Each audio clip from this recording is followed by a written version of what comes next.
Halo semuanya, jumpa lagi dengan saya SCM Monica.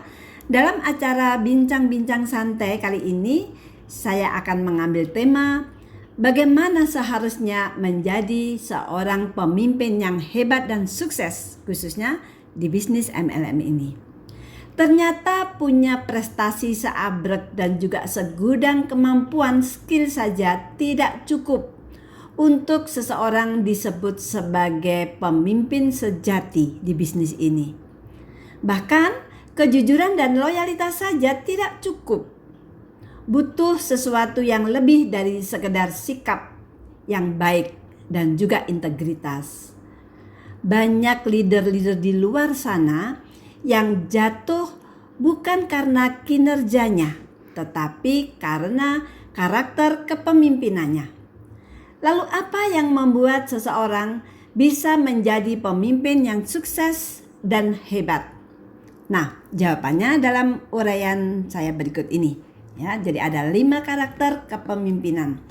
Ya, sikap, integritas, dan loyalitas saja tidak cukup. Sekarang saatnya kita membahas inti kepemimpinan yang sebenarnya. Ya.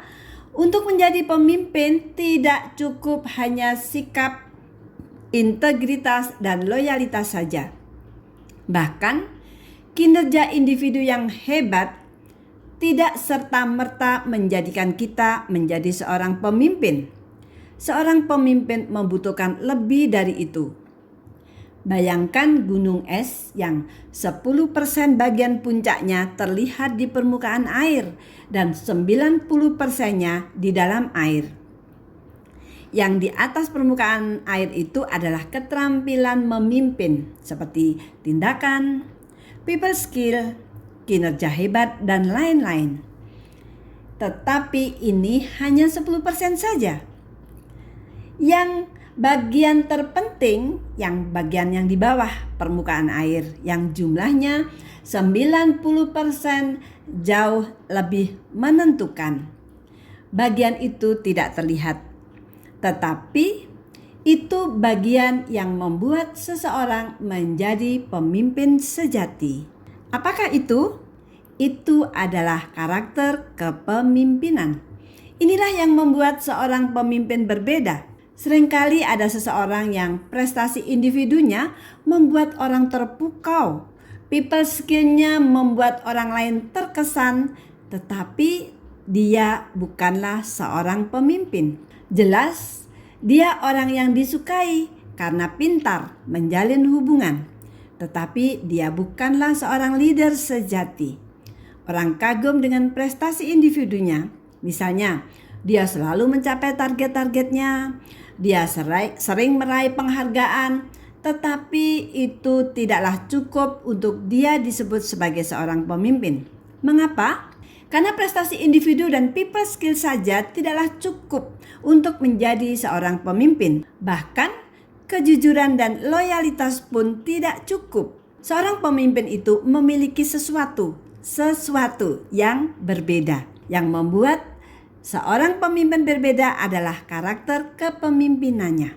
Ada 5 karakter kepemimpinan yang akan saya bahas dan akan saya kupas detail penerapannya khususnya untuk dunia MLM.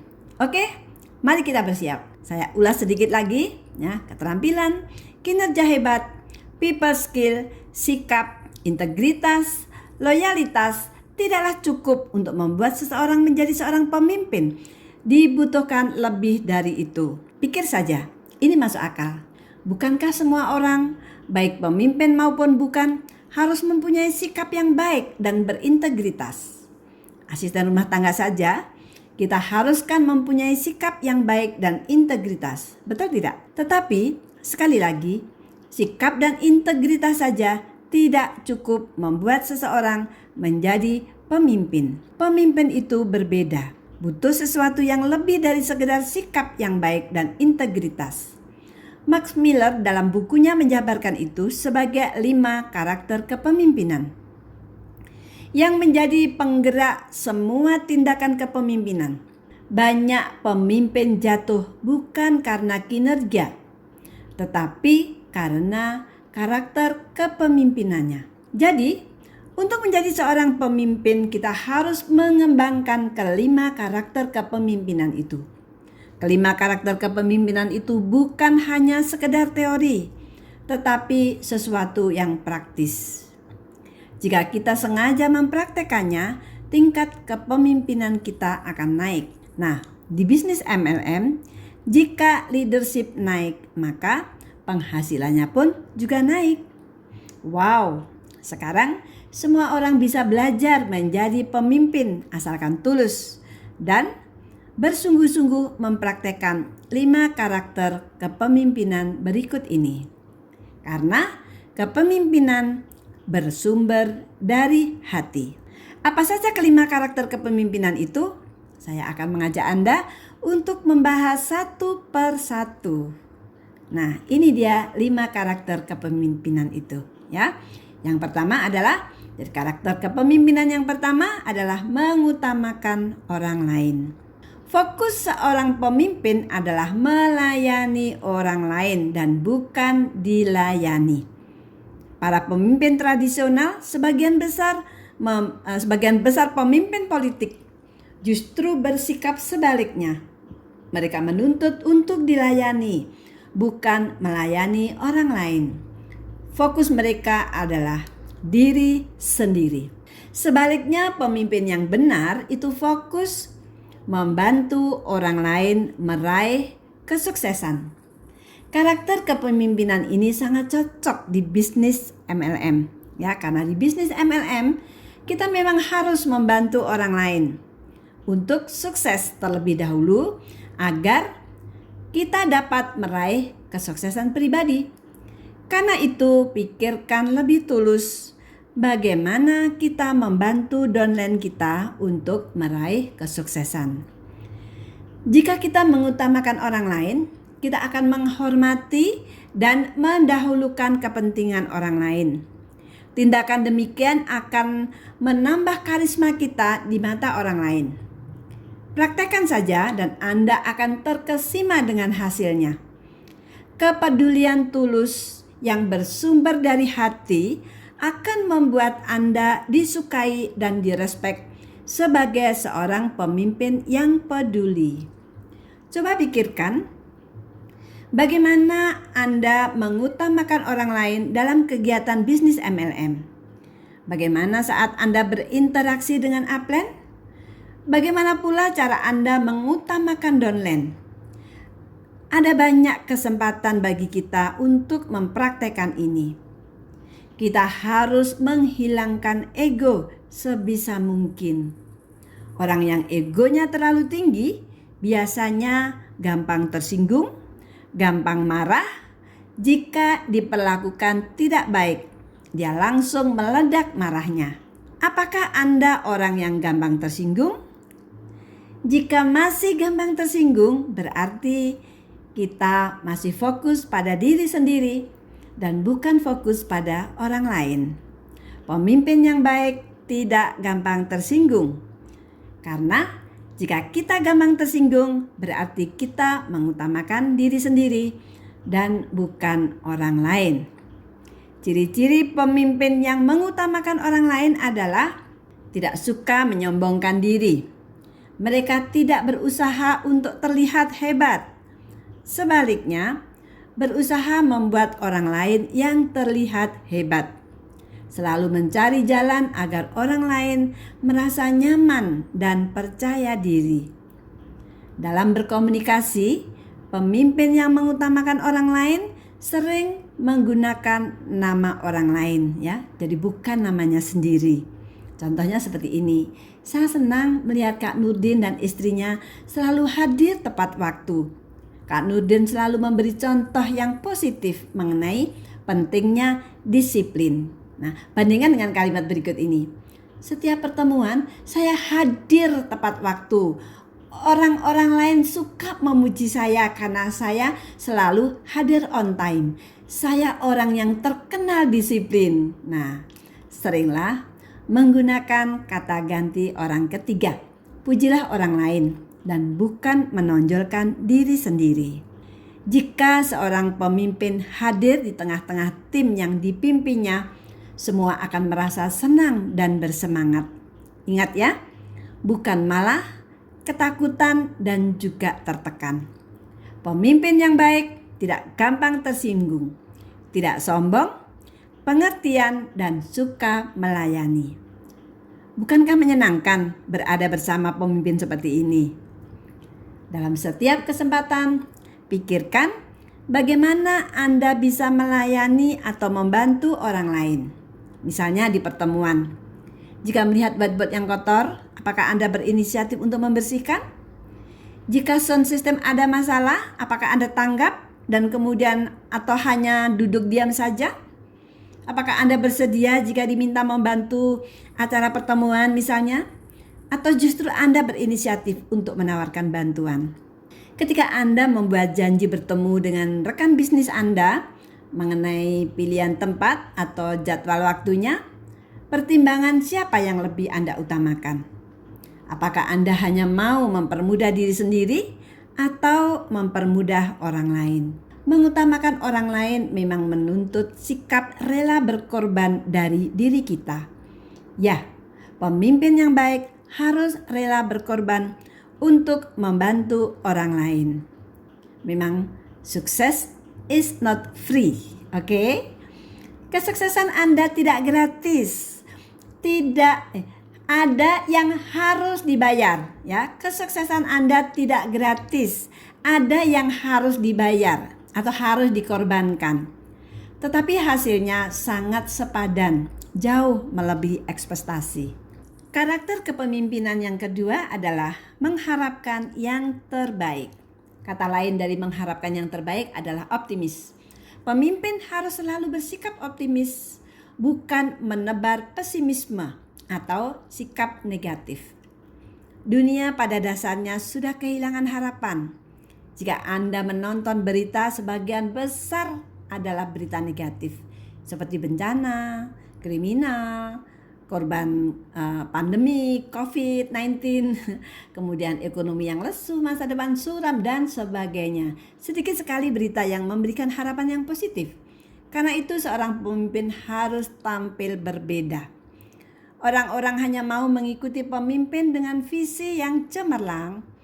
Para pesimis akan sulit memiliki pengikut. Sebaliknya, sikap optimis dan selalu positif dari seorang pemimpin akan menjadi magnet yang kuat dan menarik bagi orang-orang yang mengikutinya. Jika menghadapi masalah, kita akan selalu dihadapkan pada pilihan positif atau negatif. Selalulah memilih untuk bersikap positif, sehingga lama-kelamaan ini akan membentuk pola berpikir optimis. Apakah Anda melihat gelas setengah penuh atau setengah kosong?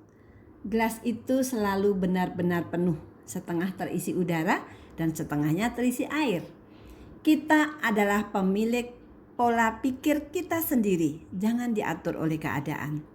Pola pikir positif akan membentuk masa depan yang optimis.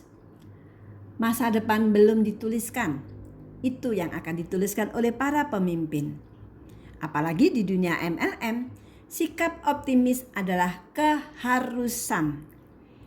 Sebagian besar dari kegiatan di bisnis MLM hasilnya negatif. Contoh, penolakan, ejekan, downline yang membelot atau yang berhenti, konflik kepribadian dengan downline, dengan upline, dengan sideline, dan lain-lain. Hanya orang yang memiliki kemampuan untuk terus bersikap positif yang mampu mengendalikan situasi. Pemimpin haruslah orang yang seperti itu, selalu mengharapkan yang terbaik. Tidak ada gunanya bersikap negatif di dunia yang miskin harapan. Para pemimpin yang berprestasi selalu bersikap optimis di tengah kesulitan. Bayangkan seorang penambang emas. Untuk mendapatkan 1 ons emas, mereka harus menggali bertonton bebatuan, kerikil, tanah, dan lumpur.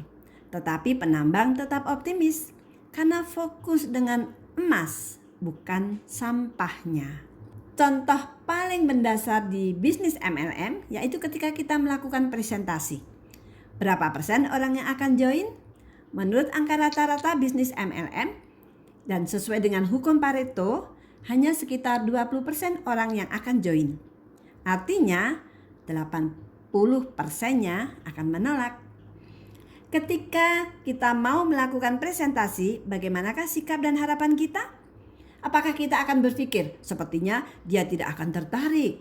Atau kita justru akan berpikir dengan optimis, siapa tahu ini adalah orang yang tepat yang saya cari. Yang pasti, sikap pesimis akan berdampak pada presentasi yang hanya sekadarnya saja.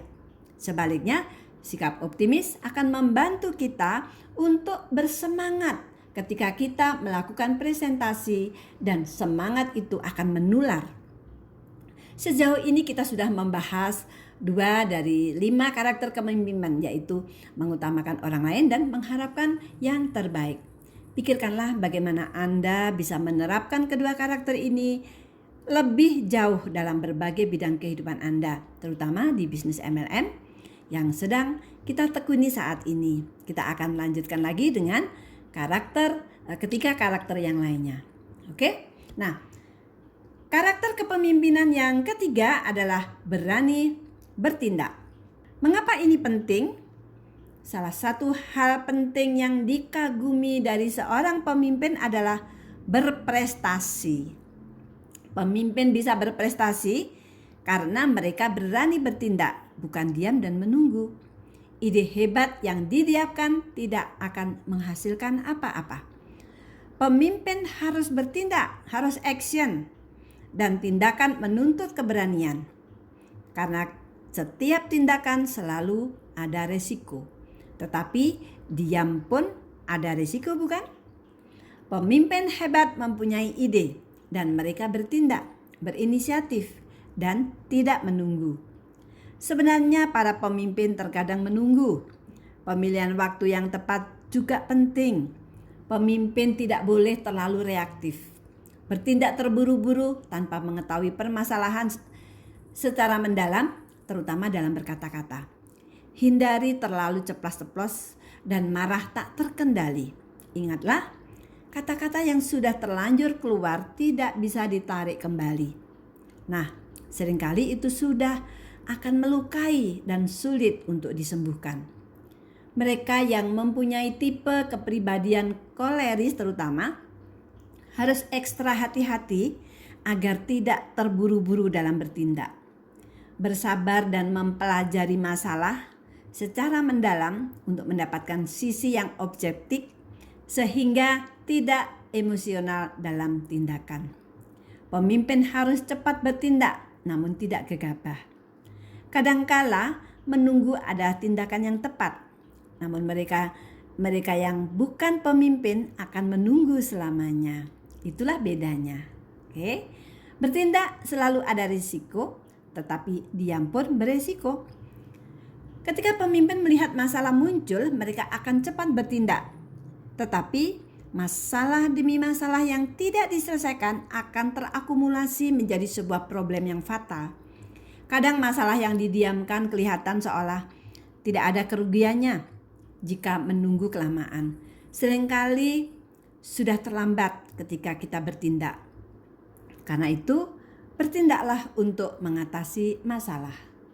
Dalam hal apa saja pemimpin harus berani bertindak? Misalnya, menjelaskan visi masa depan secara gambling, menjalin hubungan dengan orang-orang yang bermasalah, memotivasi orang-orang yang agar tumbuh dan berubah, memperbaiki hubungan yang rusak, menghadapi masalah-masalah yang sulit, dan mengambil keputusan sulit dan tidak populer. Itulah berbagai bidang di mana seorang pemimpin harus menunjukkan keberanian untuk bertindak. Coba renungkan, mengapa dibutuhkan keberanian untuk bertindak pada ke-6 bidang di atas? Mengapa membutuhkan keberanian untuk menjelaskan visi masa depan secara gamblang? Dibutuhkan keyakinan dan kepercayaan diri yang kuat untuk bisa menyampaikan visi kepada tim. Rasa takut bahwa tim tidak mempercayai visi yang akan kita sampaikan bisa menjadi penghalang bagi seorang pemimpin. Tetapi dengan melakukannya, Ini akan mendorong tim mengikuti pemimpin yang mempunyai visi yang jelas. Menjalin hubungan dengan orang-orang yang bermasalah dan memperbaiki hubungan yang rusak bukanlah hal yang menyenangkan untuk dilakukan. Seringkali orang menghindari hal-hal seperti ini. Tetapi pemimpin berani melakukan tanpa menunda-nunda, hasilnya luar biasa dan seringkali tidak sesulit yang kita bayangkan. Saya sendiri pernah menghadapi satu masalah akibat konflik dengan beberapa anggota yang memiliki sikap yang kurang bagus. Saat itu muncul kecenderungan untuk menghindari menyelesaikan hal tersebut karena memang tidak nyaman menghadapinya.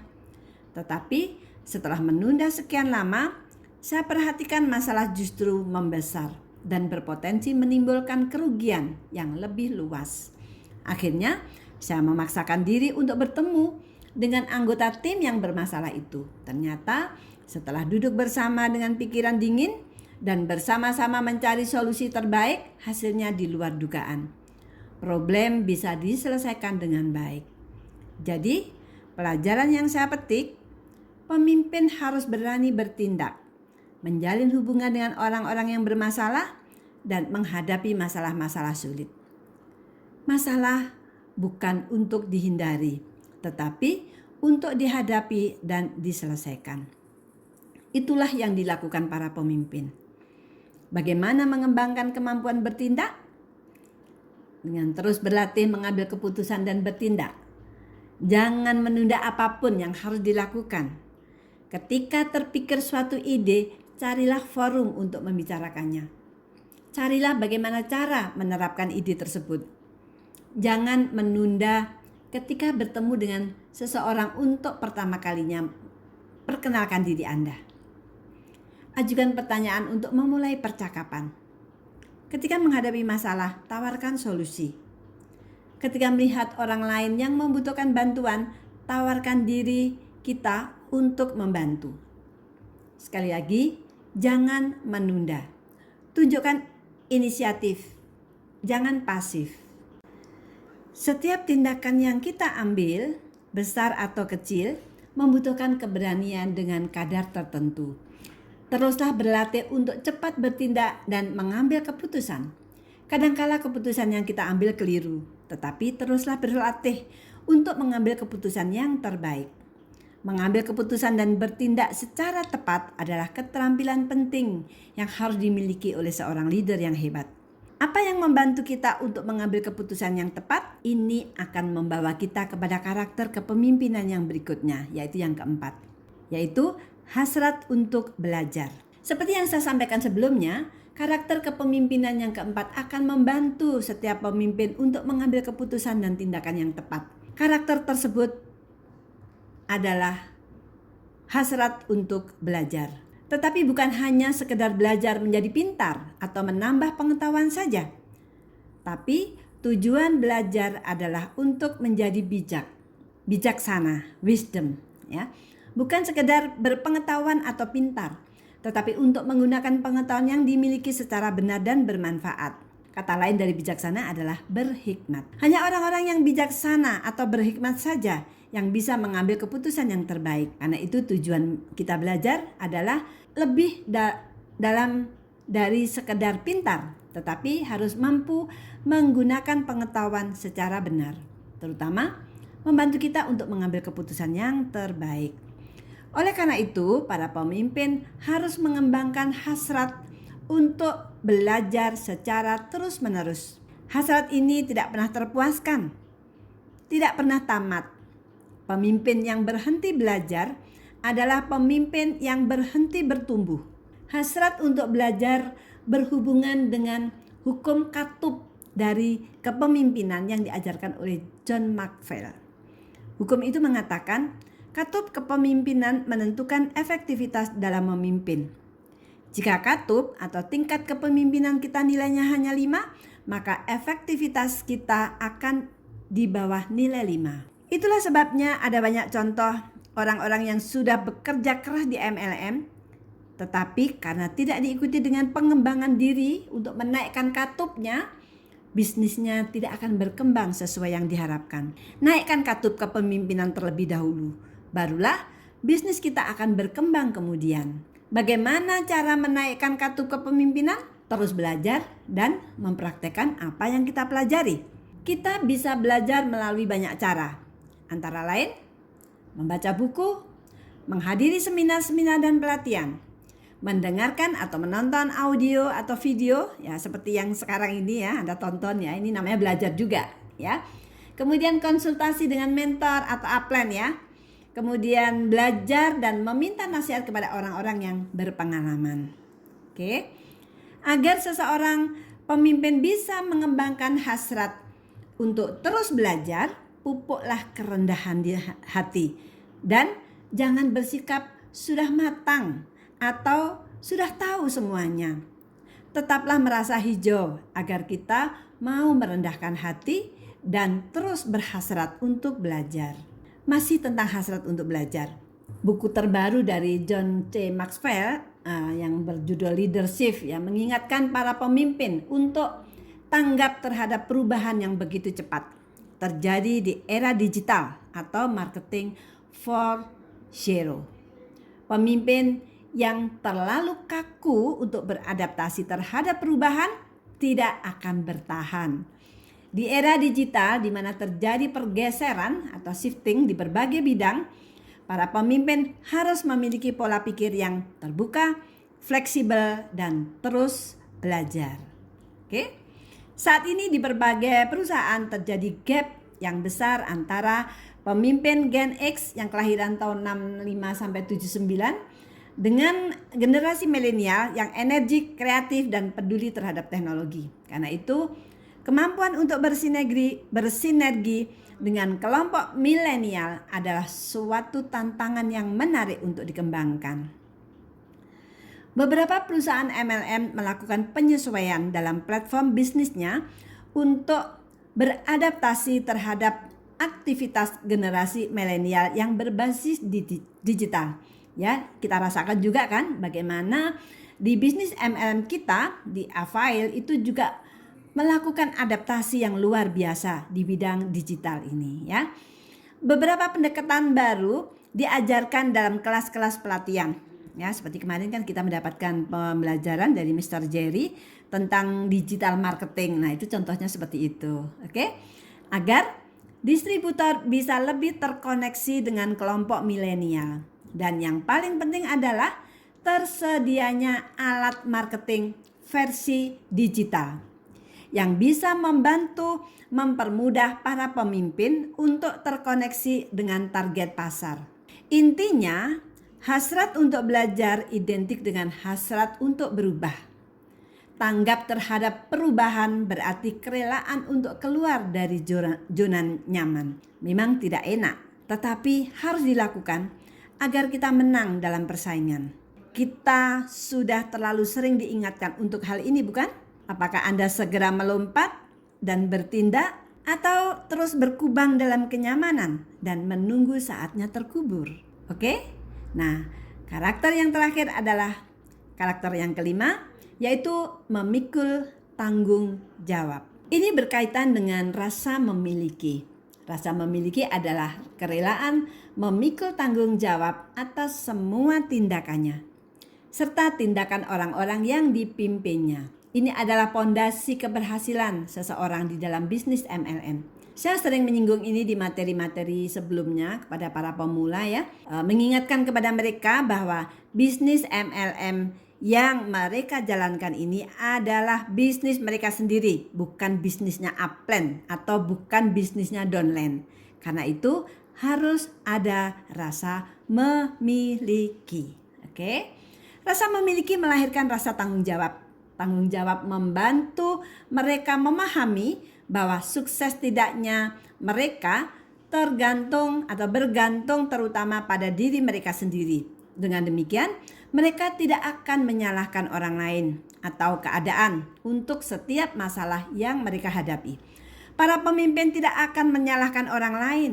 Mereka bertanggung jawab atas setiap tindakan mereka serta dampaknya. Seringkali kita melihat para pelatih sepak bola yang setelah mengalami kekalahan, mereka malah menyalahkan wasit, menyalahkan pemain, menyalahkan penonton, juga para politikus.